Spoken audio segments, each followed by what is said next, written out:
Bonjour tout le monde, aujourd'hui c'est lundi et lundi c'est format court, je vais donc répondre à vos questions. Le sens de rotation de la Terre a-t-il une influence sur la durée du trajet d'un avion? Bon alors je vais devoir te répondre en normand, oui et non. Mais bon, je vais pas te laisser là-dessus, je vais développer un peu quand même. Quand une voiture roule à 50 km/h, ça veut dire par rapport à la route. Relativement à un point fixe sur cette route, la voiture a une certaine vitesse. Et donc quand un avion vole à 500 km/h, c'est par rapport à quoi? Instinctivement, on pourrait se dire par rapport au sol, sauf qu'en fait non. La vitesse d'un avion se calcule par rapport à la masse d'air dans laquelle il se trouve, parce que c'est de ça dont dépend la survie des passagers. Oui, parce que la portance des ailes est déterminée par les flux d'air qui passent au-dessus et en dessous. Plus les flux d'air sont rapides, plus l'aile porte. Faisons une expérience de pensée. Un avion est aligné sur une piste prêt à décoller. On va dire que ce modèle d'avion en particulier a besoin d'un flux d'air sur ses ailes d'au moins 100 km/h pour que leur portance permette de l'arracher au sol. L'avion s'élance donc à 100 km/h sur la piste, sauf que c'est jour de tempête, et un vent de 90 km/h souffle dans son dos. Il a beau rouler à 100 km/h par rapport au sol, le flux d'air sur ses ailes ne se déplace qu'à 10 km/h, soit beaucoup trop peu pour qu'il ne prenne son envol, et cette tentative de décollage va finir le nez dans le fossé en bout de piste. Faisons l'inverse maintenant et décollons face au vent. À l'arrêt, en ne faisant rien, on a déjà 90 km/h de vent sur nos ailes. En accélérant de 10 petits km/h, on a la vitesse nécessaire pour décoller. Parce que la vitesse par rapport à l'asphalte, on s'en fout, tout ce qui compte, c'est la vitesse à laquelle nos ailes se déplacent dans l'air. D'ailleurs, pour l'anecdote, le jour du passage de ma licence de pilote, j'ai même fait de la marche arrière. Avec mon DR400, je pouvais voler à 85 km/h. Je me suis mis dans une masse d'air à plus de 90 km/h en altitude, ce qui fait que, par rapport au sol, je reculais lentement. Donc revenons à nos moutons du système. La Terre tourne, mais l'atmosphère tourne avec elle, et encore heureux, sinon vous auriez à endurer des vents de 1500 km/h à l'équateur. Mais en haute altitude, il existe des courants de jet de plusieurs centaines de km/h. Donc, si vous prenez un avion de ligne pour faire un aller-retour vers une destination lointaine, à l'aller, vous allez vous retrouver vent de dos ou de face, et gagner ou perdre 100 ou 200 km/h, raccourcissant ou rallongeant votre trajet. Et au retour, quelle qu'elle ait été la configuration de départ, vous vous retrouvez dans la configuration inverse. Si vous êtes parti vent dans le dos, vous vous retrouvez vent de face, et vice versa. C'est pourquoi les longs trajets, comme la traversée de l'Atlantique par exemple, peuvent avoir une différence de durée d'1 heure dans un sens ou dans l'autre, à cause de ces courants de jet. Mais qui provoque ces courants de jet? Les mouvements de masse d'air dans l'atmosphère.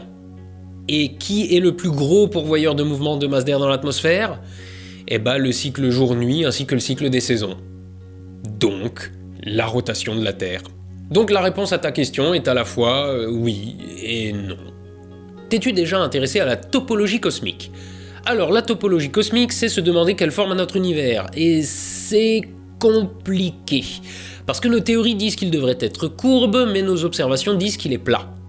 Enfin, plat en 4 dimensions, Donc on pense à l'heure actuelle qu'il est courbe, mais tellement grand qu'on n'en voit pas la courbure. Un peu comme quand vous êtes sur Terre en fait. Sa surface est courbe, mais elle est tellement grande que vous le voyez pas. Enfin, ceci dit, si tu veux approfondir la question, je suis apparu en caméo dans une vidéo de Superama qui parle justement de ça. Donc je te la mets en fiche et je t'invite à y jeter un petit coup d'œil. Pourquoi je n'arrive pas à prendre une photo satisfaisante de la Lune? À cause de ton appareil photo et de ton cerveau.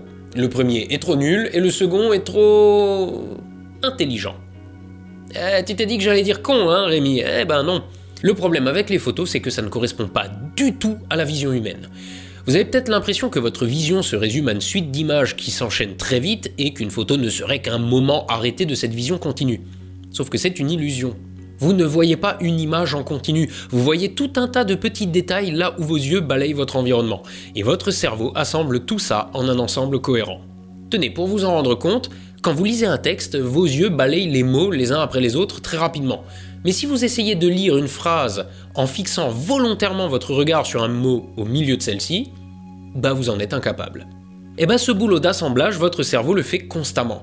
Quand vous regardez une photo de paysage, vous faites exactement la même chose. Vous vous attardez sur des détails les uns après les autres, exactement comme si vous regardiez directement le paysage. Pourtant, la photo d'un coucher de soleil vous paraît le plus souvent incroyablement plus fade que l'original. Pourquoi? Parce qu'en regardant des détails les uns après les autres, vos yeux font un travail d'adaptation en continu.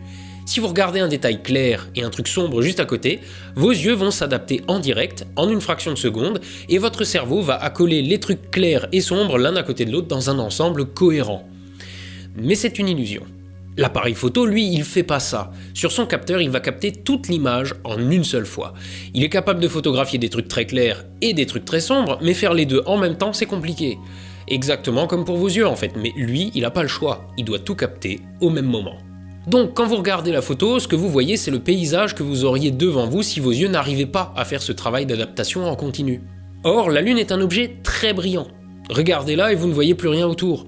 Regardez à côté et vous verrez des étoiles, mais la Lune sera une grosse tache blanche. Votre cerveau peut faire le travail d'adaptation en temps réel, mais pas votre appareil photo. Donc pour lui, la Lune est soit correctement exposée dans un ciel tout noir, soit une tache éblouissante et sans aucun détail dans un ciel étoilé. Voilà, c'est tout pour aujourd'hui. Si vous n'avez pas votre dose de vidéos, je vais vous parler d'une chaîne que je regarde. Et celle d'aujourd'hui, c'est le Point Genius.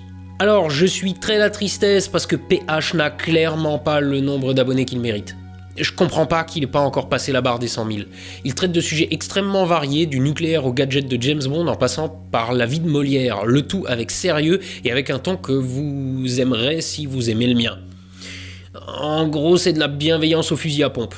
Mais sans le fusil à pompe, ça c'est ma marque de fabrique, faut pas déconner. Il était déjà apparu dans les recommandations, mais là non, c'est pas possible, aussi peu d'abonnés, c'est pas normal. Allez vite vous abonner au Point Genius. Et si après ça vous avez toujours pas votre dose de vidéos, je vous rappelle que pour 5 € par mois sur astronogeek.tv, vous avez accès à tout un catalogue de documentaires dont on a acheté les droits de diffusion, plus le prochain épisode de la chaîne en avance. Alors à la revoyure.